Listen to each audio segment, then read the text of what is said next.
Welcome to I'm Your Target Demographic, and today we're reviewing the game Battle Chasers Nightwar. I played on PlayStation 4, but it's also available on Xbox One, soon to be Nintendo Switch, and both Windows and Mac operating systems. You may be surprised to learn this, but this game is based on a 90s era comic book series called Battle Chasers that ended on a cliffhanger in 2001. But this game serves as a jumping on point and dawn of hopefully a new era for that series. Battle Chasers Nightwar is a turn-based action game in which you control a crew of 3 out of 6 playable characters, and you face off against all sorts of fantasy steampunk enemies.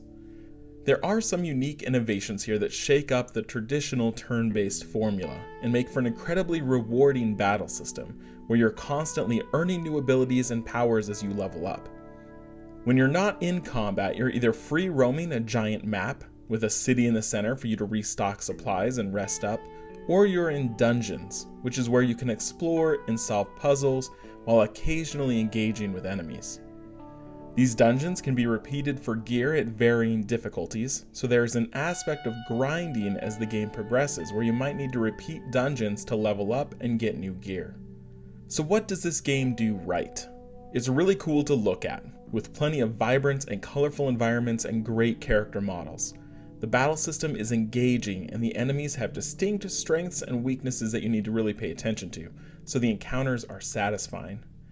I also found the puzzles interesting and the perfect level of difficult to shake up the time between combat. Now unfortunately the game doesn't do a lot right. My first major gripe is the uncertainty of difficulty. When you enter a dungeon, you choose a difficulty. Based on your level, sometimes even legendary difficulty means you're one-shotting most enemies.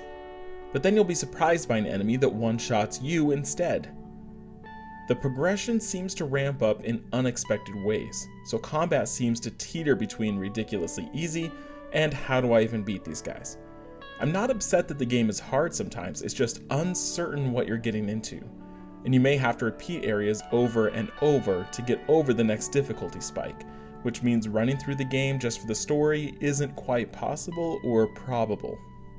I also don't find the gear system as rewarding as I wish it was. I often stick with lower rarity equipment that is still overpowered because it's high level, so I turn away epic weapons and armor often, making it not quite so epic. When you defeat a massive monster and get a special reward, it's a bummer when it's still underpowered compared to what you have. One last minor thing, a lot of creatures are just re-skinned from area to area, so you'll fight the same enemy many times with only slight variations.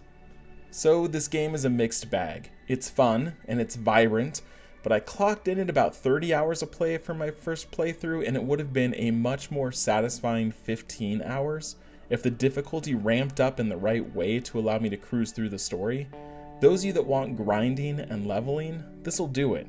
But my second negative was that your rewards may not make the grinding worthwhile. I managed to score this game at a discount. Something like $15 or $20 is ideal. So I don't mind, but I would not pay full retail for this. I'm going with a 3 out of 5 for this one. Now some of you may disagree, this game has incredible Metacritic scores and that's fine. I totally understand how some of you would love this. For me, it was just a little rocky and a little inconsistent. For more reviews, make sure you subscribe, and thanks for watching.